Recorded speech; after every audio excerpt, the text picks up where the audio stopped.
राजनीति में महिलाओं की भूमिका अहम है, बेहद अहम, क्योंकि ये वो फील्ड है जहां से सशक्तिकरण का एक मजबूत स्तंभ बनता है। 2024 के लोकसभा चुनाव को लेकर देश भर में जोर शोर है। अब इस बार के चुनाव में कई लोगों ने अपना पहला कदम रखा है। किसी ने पार्टी बदली है तो किसी ने अपनी राजनीतिक सफर की शुरुआत की है।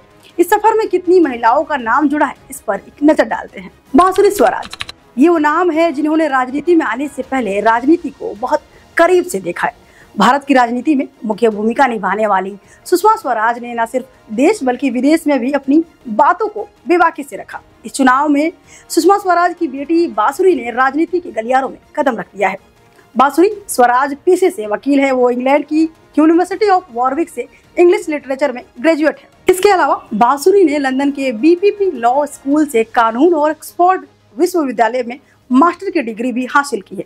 बांसुरी दिल्ली बार काउंसिल में 2007 में शामिल हुई थी और मौजूदा समय में सुप्रीम कोर्ट में वकालत करती हैं। अब तक उन्होंने कई बड़े मामलों में भी अपनी भूमिका निभाई है। बांसुरी बीजेपी की तरफ से नई दिल्ली से चुनाव लड़ेंगे। रोहिणी आचार्य, बिहार की सियासत के बेताज बादशाह कहे जाने वाले आरजेडी प्रमुख लालू प्रसाद यादव ने अपनी दूसरी बेटी रोहिणी आचार्य को चुनावी मैदान में उतारा है। सारण लोकसभा सीट से रोहिणी ने राजनीति में अपना पहला कदम रखा है। रोहिणी वैसे तो सियासी लाइमलाइट से काफी दूर रही हैं, लेकिन पिता को किडनी देने के बाद वो सुर्खियों में आई। 44 साल की रोहिणी आचार्य की शादी 2002 में हो गई थी। तब बिहार में राबड़ी देवी मुख्यमंत्री थी। रोहिणी ने जमशेदपुर से MBBS की पढ़ाई की है। रोहिणी की शादी उनके MBBS कंप्लीट होने से पहले ही हो गई थी। उनके पति समरेश सिंह सॉफ्टवेयर इंजीनियर है। समरेश के पिता लालू के कॉलेज के जमाने के मित्र रहे हैं। समरेश सिंगापुर की कंपनी में बड़े पद पर है और लालू की किडनी का इलाज भी सिंगापुर में हुआ था।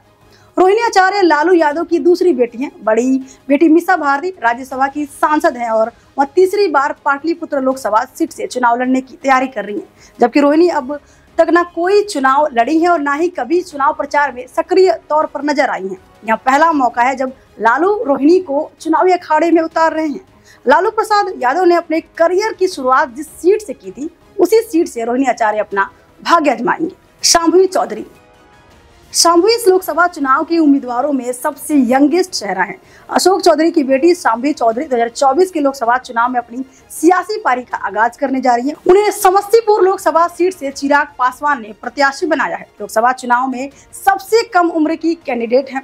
शांभवी के पिता अशोक चौधरी कांग्रेस के प्रदेश अध्यक्ष रहे हैं और बाद में JDU में शामिल हो गए।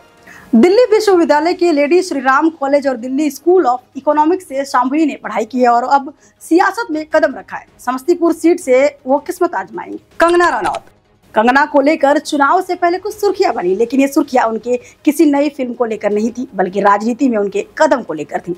हिंदी सिनेमा में कई सुपरहिट फिल्मों में अभिनय से सबका दिल जीतने वाली कंगना रनौत ने राजनीति की दुनिया में पहला कदम रखा है। लोकसभा चुनाव के लिए बीजेपी की 5वीं लिस्ट में कंगना का नाम सामने आया तो सिनेमा से लेकर पॉलिटिक्स की दुनिया में चर्चाएं तेज हो गई। बीजेपी पार्टी ने उन्हें हिमाचल प्रदेश की मंडी और उनकी जन्मभूमि से लोकसभा सीट से मैदान में उतारा है। एक्ट्रेस पहले भी लंबे समय से बीजेपी और खासकर नरेंद्र मोदी के पक्ष में सोशल मीडिया पर काफी एक्टिव रही हैं। पल्लवी डेम्पो, दक्षिण गोवा में भाजपा ने पल्लवी डेम्पो को टिकट दिया है। पल्लवी डेम्पो गोवा से भाजपा की पहली महिला उम्मीदवार है। पल्लवी डेम्पो एक महिला उद्योगपति हैं। पल्लवी डेम्पो डेम्पो इंडस्ट्रीज की कार्यकारी निदेशक भी हैं।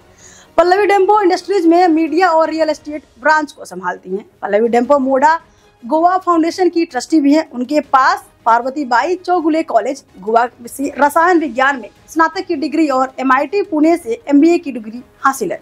तो ये थी वो महिलाओं की लिस्ट जिन्होंने लोकसभा चुनाव 2024 में राजनीति की दुनिया में अपना पहला कदम रखा है। आपको हमारी ये रिपोर्ट कैसी लगी हमें कमेंट सेक्शन में जरूर बताएं और देश दुनिया की तमाम खबरों के लिए देखते रहिए क्लिक इंडिया। शुक्रिया।